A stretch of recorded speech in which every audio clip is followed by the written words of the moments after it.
Bien-aimés frères et sœurs, amis, bonsoir. Soyez bénis dans le nom du Seigneur Jésus-Christ. C'est pour nous encore une grande joie de nous retrouver ce soir pour ce temps de prière, pour ce temps où ensemble nous allons invoquer le nom du Seigneur Jésus-Christ. Nous allons lui apporter bien entendu nos différents sujets de prière. Et je voudrais que nous puissions prendre le temps ce soir encore pour prier pour notre beau pays de France. Prions pour notre pays. Prions pour les autorités qui nous dirigent. La tâche n'est pas facile pour eux, que Dieu les aide dans les décisions qu'ils ont à prendre. Prions pour les familles qui sont endeuillées, ceux qui pleurent. Prions pour les perdus. Voilà bien des sujets de prière ce soir que nous voulons faire monter vers notre Dieu. Prions pour les malades, donc ceux qui souffrent dans leur santé. Nous voulons les porter, nos aînés, les personnes âgées, les cheveux blancs. Nous voulons les porter ce soir au trône de la grâce de Dieu. Et avant d'ouvrir la parole de Dieu, avant de partager, d'entonner quelques chants, nous allons remettre ces moments entre les mains de notre Dieu. Seigneur notre Dieu, il y a toujours une grande joie de nous retrouver dans ta présence, ensemble. Nous te bénissons, Seigneur, parce que tu es au-dessus de toutes choses. Nous te rendons grâce, Seigneur, et ce soir encore, nous voulons que ton règne vienne, nous voulons que ta volonté se fasse, nous voulons que, Seigneur mon Dieu, ton royaume puisse s'étendre encore, que des vies puissent te connaître, que des âmes puissent passer de la mort à la vie. Seigneur, que des vies soient transformées, que ton nom soit glorifié. Seigneur, conduis-nous s'il te plaît ce soir. Inspire-nous par le Saint-Esprit. Dirige-nous, Seigneur, visite chacun ce soir, au nom puissant de Jésus. Jésus.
plus tarder, nous allons bien aimer ouvrir la parole de Dieu.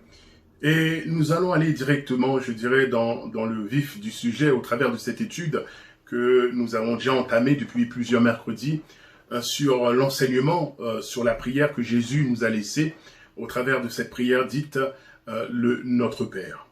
Nous avons vu bien sûr plusieurs points déjà, donc vous pourrez bien entendu vous référer aux différentes prédications qui ont eu lieu.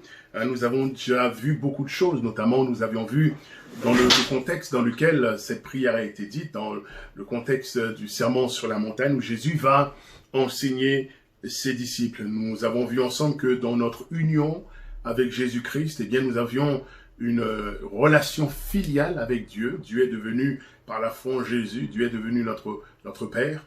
Et ensemble, eh bien, nous sommes devenus frères et sœurs. Et nous prions ensemble.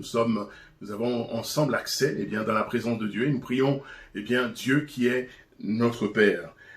Nous avons vu aussi ensemble, eh bien, que nous sommes assis avec Christ par la foi. Nous sommes assis en Jésus-Christ dans les lieux célestes. Alors nous allons continuer ce soir dans l'évangile de Matthieu, au chapitre 6, nous allons lire à partir du verset 9 à 13, l'évangile de Matthieu, chapitre 6, verset 9 à 13. Et voilà ce qui est écrit.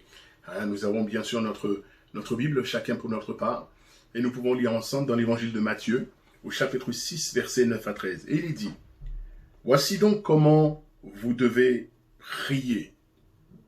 Notre Père qui es aux cieux, que ton nom soit sanctifié. Donne-nous que ton règne vienne, que ta volonté soit faite sur la terre comme au ciel. Donne-nous aujourd'hui notre pain quotidien. Pardonne-nous nos offenses, comme nous aussi, nous pardonnons à ceux qui nous ont offensés. Ne nous induis pas en tentation, mais délivre-nous du malin, car c'est à toi qu'appartiennent, dans tous les siècles, le règne, la puissance et la gloire. Amen. Bénis ta parole ce soir encore, Seigneur. Enseigne-nous, ouvre notre intelligence et donne-nous encore la grâce de comprendre ta pensée, de comprendre ta parole, afin que nous puissions croître dans la connaissance de Jésus. Seigneur, nous te remettons ces moments, nous te bénissons et nous te rendons grâce, dans le nom de Jésus. Amen. Dans cette prière, nous l'avions vu déjà mercredi dernier, cet enseignement sur la prière que nous laisse Jésus, il y a 7 demandes. Premièrement, première demande, que ton nom soit sanctifié. Ensuite, que ton règne vienne. Que ta volonté soit faite sur la terre comme au ciel. C'est la troisième demande. Quatrième demande, donne-nous aujourd'hui notre pain quotidien. Cinquième demande, pardonne-nous nos offenses, comme nous aussi nous pardonnons à ceux qui nous ont offensés. Sixième demande, ne nous induis pas en tentation. Et enfin, septième demande, délivre-nous du mal ou délivre-nous du malin. Donc, bien sûr, il y a 7 demandes dans cette prière. Et ces 7 demandes peuvent être classées par catégorie. Ils peuvent être classés par 2 sortes de catégories. Première catégorie, ou premier groupe, ce sont des demandes qui sont directement liées à Dieu lui-même, à son honneur, à sa gloire, à sa réputation. Et ce sont les 3 premières demandes qui concernent directement Dieu. Que ton nom soit sanctifié, premièrement. Que ton règne vienne, deuxièmement. Que ta volonté soit faite. Donc, première catégorie, ces 3 demandes, bien sûr, sont directement liées à Dieu et à son honneur. Et les 4 autres demandes peuvent être classées dans cette deuxième catégorie, dans ce deuxième groupe. Ce sont des demandes, en fait, j'ai noté, qui sont liées, qui concernent celui ou celle qui prie, qui concernent nos besoins. Il y a cette demande qui dit « Donne-nous aujourd'hui notre pain quotidien ». Ensuite, notre demande, « Pardonne-nous nos offenses comme nous aussi nous pardonnons à ceux qui nous ont offensés ». Une autre demande, « Ne nous induis pas en tentation ». Quatrième demande, « Délivre-nous du mal » ou « Délivre-nous du malin ». Et ces 4 demandes de cette deuxième catégorie concernent nos besoins, concernent les besoins de celui ou de celle qui prie. Et déjà, nous l'avons vu mercredi dernier, tout de suite nous voyons qu'il y a un principe qui est général dans cet enseignement sur la prière. Et ce principe que Jésus nous laisse, c'est Dieu d'abord. Les intérêts de Dieu en premier dans nos vies. Jésus lui-même dira dans l'évangile de Matthieu, Matthieu chapitre 6, verset 33, pardon, Jésus dira, recherchez premièrement le royaume et la justice de Dieu. Recherchez premièrement le royaume et la justice de Dieu. Les choses de Dieu d'abord, les intérêts de Dieu d'abord. Dans l'épître aux Colossiens, au chapitre 1er, verset 18, il dira, en parlant de Jésus, il est la tête du corps de l'Église, il est le commencement, le premier-né d'entre les morts, afin d'être en tout le premier. Jésus doit être le premier dans nos vies. Les choses de Dieu doivent passer en premier dans nos vies. Parfois, nous mettons bien souvent d'autres choses. Ça peut être des choses même parfois légitimes. Notre femme, notre mari, nos enfants, nos amis. Mais le bon sens des choses, mes amis, c'est de mettre Dieu en premier, toujours. D'ailleurs, c'est la seule place qui lui revient. Que Christ soit le premier dans nos vies, dans nos choix, dans nos décisions. Que ce soit toujours Dieu qui soit mis en avant, qui soit mis en premier, qui passe avant toute chose. Et mettre Dieu en premier, j'ai noté, eh bien, c'est mettre les choses à la bonne place lorsque Dieu est en premier. Mettre Dieu en premier, c'est éviter de mettre la charrue avant les bœufs. Mettre Dieu en premier, en fait, c'est retrouver le bon sens, le bon équilibre de chacune de nos vies, de chacun de nos foyers. Nous allons voir en détail justement la particularité ou la caractéristique, eh bien, de ces 7 demandes. Nous n'aurons pas le temps de tout voir ce soir. Nous allons prendre le temps, nous allons nous arrêter pour bien nous arrêter sur chaque point en détail que nous laisse Jésus, que nous présente Jésus. Tout d'abord, il y a cette première demande. Notre Père qui est aux cieux, il dit « Que ton nom soit sanctifié. » Que ton nom soit sanctifié. Bien souvent, mes amis, frères et sœurs, nous voyons que dans la parole de Dieu, le nom, bien sûr, se rattache à la personne. Le nom a une grande importance. Le nom représente la personne. Et là, dans le contexte dans lequel nous lisons, eh bien, la personne dont il est question, c'est de Dieu. C'est Dieu lui-même. Il s'agit de Dieu en personne. Que son nom soit sanctifié, que Dieu lui-même soit sanctifié. Alors nous allons déjà avoir un premier point, nous le savons bien sûr, Dieu est saint. Alléluia. Dieu est parfaitement saint. Dieu est totalement saint. Dieu est entièrement saint. Il est séparé du mal. Il n'y a pas une once de mal. Il est séparé du péché. La sainteté de Dieu, elle est totale, elle est parfaite, elle est entière. Et la sainteté de Dieu ne se résume pas, mes amis, au chiffre 3. Mais Dieu est parfaitement saint, Dieu est totalement saint. Oui, Dieu le Père est saint. Oui, Dieu le Fils est saint. Et alléluia, oui, Dieu le Saint-Esprit est saint. Et Dieu est parfaitement saint. Dieu est totalement saint. Donc une fois que nous avons dit cela, Donc nous allons bien sûr continuer notre réflexion. Dans l'Ancien Testament, et bien souvent au travers de la bouche des prophètes, Dieu s'adressait et Dieu invitait, envoyait cette invitation au peuple, à son peuple, le peuple d'Israël. Et nous pouvons lire donc au travers de la bouche du prophète Ésaïe, je lis avec vous et pour vous, dans Ésaïe au chapitre 8, versets 11 à 13, Ésaïe au chapitre 8, versets 11 à 13, nous lisons ceci, c'est Dieu qui parle. Et Ésaïe dit, « Ainsi m'a parlé l'Éternel, quand sa main me saisit, et qu'il m'avertit de ne pas marcher dans la voie de ce peuple. N'appelez pas conjuration, ou n'appelez pas complot, tout ce que ce peuple appelle conjuration. Ne craignez pas ce qu'il craint, et ne soyez pas effrayés. » Verset 13. « C'est l'Éternel des armées que vous devez sanctifier. C'est lui que vous devez craindre et redouter. » Et Dieu va dire ces paroles au travers de la bouche du prophète Ésaïe. Il va s'adresser à son peuple d'Israël.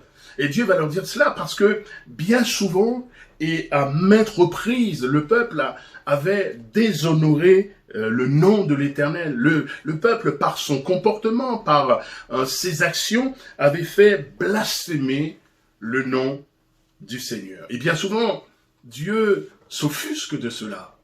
Dieu s'attriste de cela.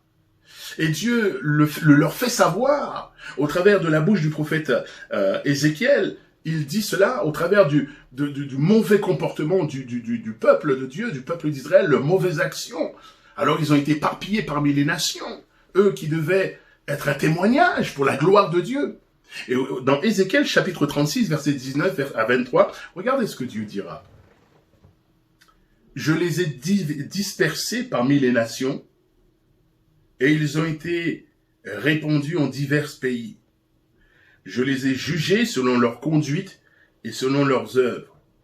Ils sont arrivés chez les nations où ils allaient, et ils ont profané mon saint nom.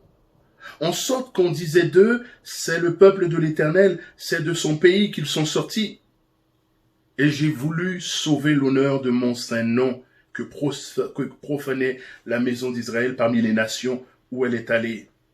C'est pourquoi, dis à la maison d'Israël, ainsi parle le Seigneur l'Éternel, ce n'est pas à cause de vous que j'agis de la sorte, maison d'Israël, c'est à cause de mon saint nom que vous avez profané parmi les nations où vous êtes allés. Verset 23, je sanctifierai mon grand nom qui a été profané parmi les nations que vous avez profané au milieu d'elles, et les nations sauront que je suis l'Éternel, dit le Seigneur l'Éternel, quand je serai sanctifié par vous sous leurs yeux. Et là, au travers du comportement d'Israël, le nom du Seigneur, le nom de Dieu, ce nom glorieux, a été profané. Une autre version, selon la Bible du Semeur, il est dit, toujours ce passage d'Ézéchiel, il est dit, je les ai dispersés parmi les nations, ils ont été disséminés en divers lieux. Je les ai condamnés comme le méritaient leur conduite et leurs actes. Et lorsqu'ils sont arrivés chez les nations parmi lesquelles ils ont été bannis, ils m'ont déshonoré, moi qui suis saint. En effet, on disait à leur sujet, ces gens sont le peuple de l'Éternel, mais ils sont sortis de son pays. Alors j'ai eu égard à ma sainte personne que la communauté d'Israël a déshonorée parmi les nations où elle s'est rendue. C'est pourquoi, dis à la communauté d'Israël, voici ce que dit le Seigneur l'Éternel. Si je vais intervenir, ce n'est pas à cause de vous que je le fais, ô communauté d'Israël, mais c'est par égard pour moi-même, moi qui suis saint, et que vous avez déshonoré parmi les nations chez lesquelles vous êtes allés. Je démontrerai ma sainteté, moi qui ai été déshonoré parmi les nations par votre faute. Et ces nations reconnaîtront que je suis l'Éternel, le Seigneur l'Éternel, le déclare quand je ferai éclater ma sainteté à leurs yeux par mon œuvre en vous. Et là, mes amis, nous voyons que le peuple d'Israël, par leur témoignage, par leur conduite, par leurs actions, eh bien, ils ont déshonoré le nom du Seigneur. Et Dieu en a été affligé. Et je pourrais bien faire un rapprochement pour chacun d'entre nous, mes amis. Parfois, malheureusement, bon nombre de chrétiens, par leur conduite, par leur façon de vivre, par leur témoignage, comme pour le peuple d'Israël, eh bien, font profaner le nom du Seigneur. Parfois, ceux qui nous entourent, quand ils regardent le chrétien, la chrétienne vivre, et quand ils voient leur façon de vivre, leurs actions, leurs paroles, leur comportement, parfois, les inconvertis disent, c'est ça un chrétien. Eh bien, si c'est ça un chrétien, moi, ça ne m'intéresse pas. Et à cause de cela, malheureusement, le nom du Seigneur est traîné dans la boue. Le nom de Jésus est profané. Quel dommage. Quel dommage. Dans le Nouveau Testament, mes amis, dans plusieurs passages, il nous est parlé de la sainteté du chrétien. Être saint, c'est être séparé, c'est être mis à part. Dieu nous a mis à part dans ce monde pour sa gloire. Nous sommes dans le monde, mais nous ne faisons pas partie de ce monde. L'apôtre Paul pouvait dire aux chrétiens de Thessalonique, dans 1 Thessaloniciens, chapitre 4, verset 3, en parlant de la sainteté du croyant. Et il dira aux chrétiens de Thessalonique, et à nous ce soir, à chacun d'entre nous, ce que Dieu veut, c'est votre sanctification. Ce que Dieu veut, c'est votre sanctification. Dieu, mes amis, ne veut pas que son nom soit rattaché à l'impureté ou au péché. Et c'est bien souvent la raison pour laquelle, eh bien, nous qui sommes chrétiens, nous qui sommes enfants de Dieu, nous, effectivement, qui portons ce beau nom de chrétiens, eh bien, Dieu nous invite, mes amis, à la sainteté. Dieu nous invite, effectivement, à mener une vie qui le glorifie. Dans la parole de Dieu, la sainteté revêt deux aspects. Et j'aimerais voir ces deux aspects avec vous. Le premier aspect, c'est en ce qui concerne la position que nous avons en Jésus-Christ. Ça, c'est le premier aspect. Et le deuxième aspect, c'est un aspect pratique, c'est-à-dire, eh bien, notre comportement, nos actions dans la vie de tous les jours. Ça, c'est le deuxième aspect. Alors, retournons un instant sur le premier aspect. Tout d'abord, le premier aspect de la sainteté, ce qui concerne notre position en Jésus-Christ. Et ce premier aspect nous dit effectivement que lorsque nous sommes venus à Jésus, lorsque nous nous sommes convertis, lorsque nous avons accepté le Seigneur Jésus-Christ, nous nous sommes repentis de nos péchés, nous avons accepté le Seigneur Jésus-Christ dans notre vie comme Sauveur et comme Seigneur, eh bien, la Bible nous dit que nous avons été sanctifiés par la volonté de Dieu. Nous avons été rendus saints par Dieu, séparés, mis à part pour Dieu. L'auteur de l'Épître aux Hébreux dira dans Hébreux chapitre 10, verset 10, en parlant de l'œuvre de Jésus, il est dit « C'est en vertu de cette volonté de Dieu, que nous sommes sanctifiés par l'offrande du corps de Jésus une fois pour toutes. » Alléluia. Donc, quant à notre position, nous qui croyons en Jésus-Christ, eh bien, dans notre position, eh bien, nous sommes sanctifiés, nous sommes mis à part.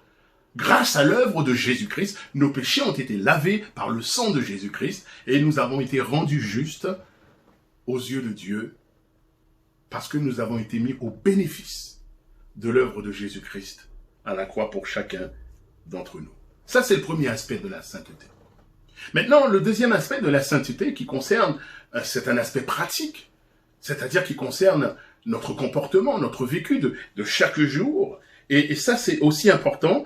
Et dans notre vie de tous les jours, mes amis, frères et sœurs, Dieu veut que nous menions une vie sainte.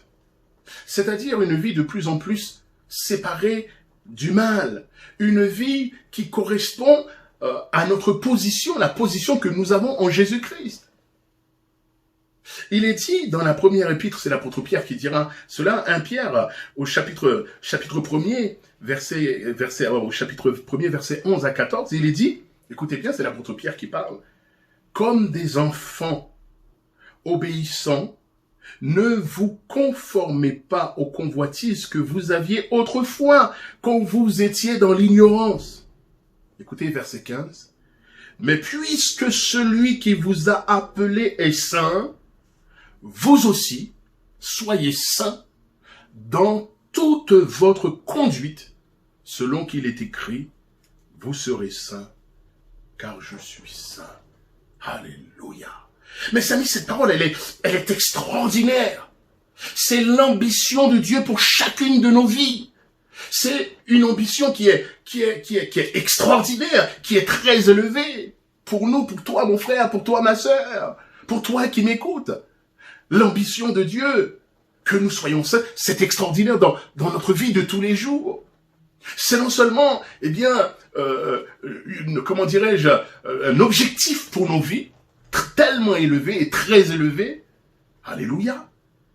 Et c'est aussi, mes amis, une promesse de Dieu pour nous. Une promesse de Dieu pour chacun d'entre nous.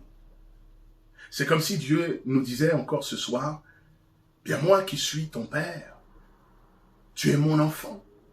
Et puisque ma nature, c'est la sainteté, eh bien puisque tu es mon enfant, eh bien toi aussi tu seras saint. Je te rendrai saint. Je travaillerai en toi, dans ta vie, pour que chaque jour, ta vie soit toujours une vie toujours plus sanctifiée. Quelle promesse! Alléluia! Quelle promesse! C'est la promesse de Dieu pour chacun d'entre nous. Et nous voulons travailler avec Dieu et travailler avec le Saint-Esprit pour atteindre jour après jour cet objectif extraordinaire, tellement élevé pour chacune de nos vies.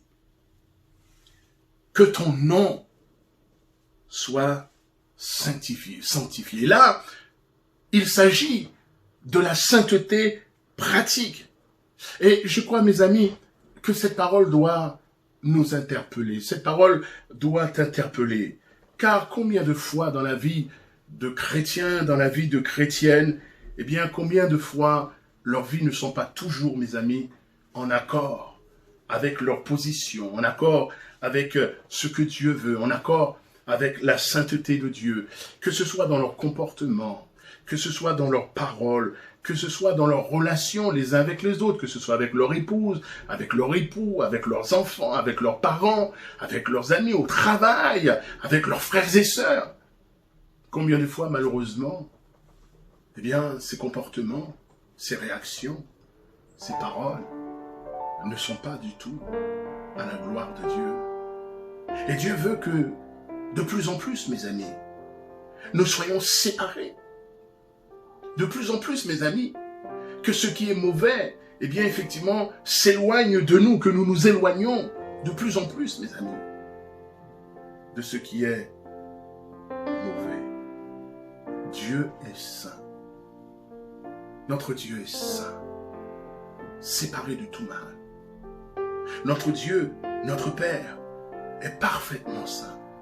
Il est entièrement saint. Et mes amis, une vie qui honore Dieu, et c'est ce que chacun d'entre nous, nous voulons. Mener une vie qui honore Dieu, une vie qui glorifie Dieu, une vie qui honore Dieu, c'est une vie qui se sépare de plus en plus de tout ce qui est mauvais, de tout ce qui est mal, qui se sépare de tout ce qui est péché, pour s'approcher toujours plus de notre Seigneur Jésus-Christ. L'honneur de Dieu dans notre vie, dans notre comportement, dans notre témoignage, le témoignage que nous rendons, l'honneur de Dieu doit avoir la première place, doit avoir la priorité dans nos vies, de faire en sorte que par notre vie, nos paroles, notre comportement, eh bien nous puissions glorifier le Seigneur. Et que ceux qui nous regardent vivre puissent dire, voilà un chrétien, voilà une chrétienne. Au travers de leur vie, que ce soit le parfum de Jésus qui soit répandu, que ce soit Jésus-Christ qui soit vu au travers de notre vie. Et ce soir, que Dieu nous aide, chacun pour notre part, et que nous puissions dire, Seigneur, aide-moi, aide-nous, aide chacun d'entre nous. Amener une vie qui te glorifie.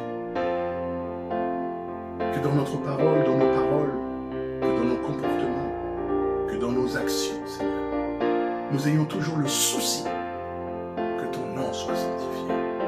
Au travers de nos vies, Seigneur, que le beau nom de Jésus soit sanctifié. C'est notre prière. C'est notre prière ce soir. Seigneur, aide-moi dans ma vie de tous les jours. Aide-nous, aide mon frère, aide ma soeur, dans notre vie de tous les jours. Que nous ayons ce souci de sanctifier ton nom dans nos paroles, dans nos actions, dans nos comportements, dans nos relations les uns avec les autres, avec nos familles, dans notre foyer, dans notre couple, avec nos enfants.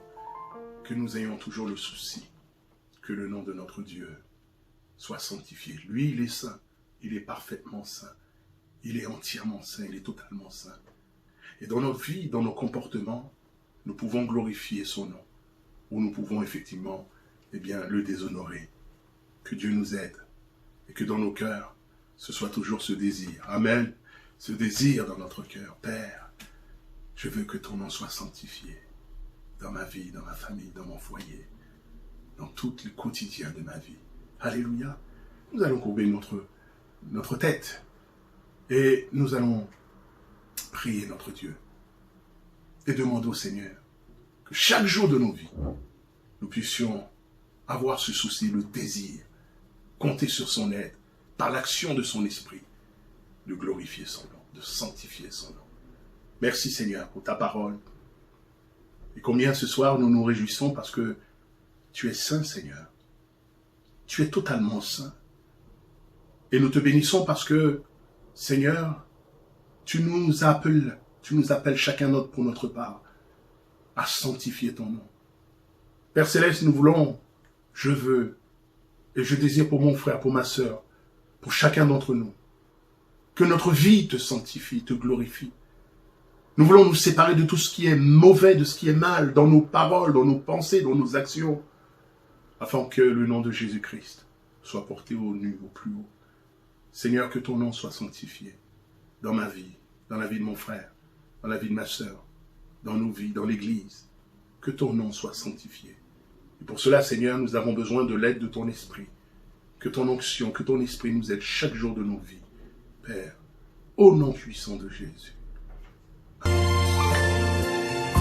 Je lèverai ma voix pour l'adorer, car il est saint,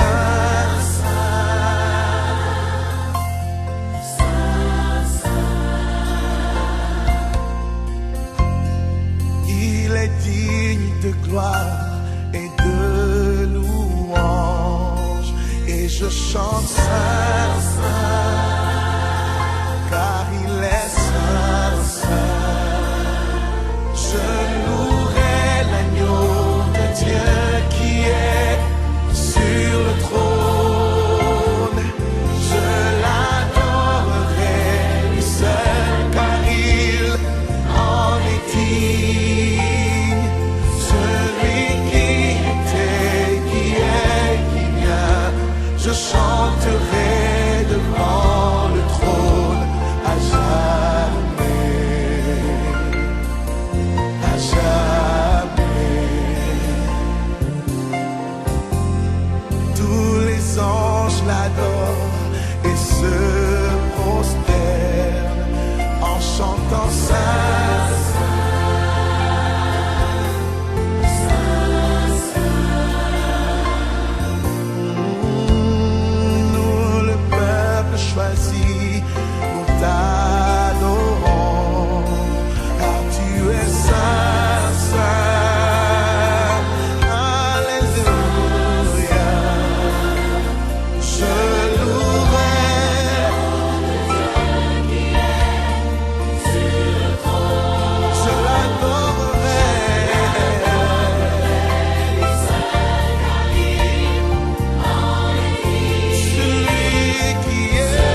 saint.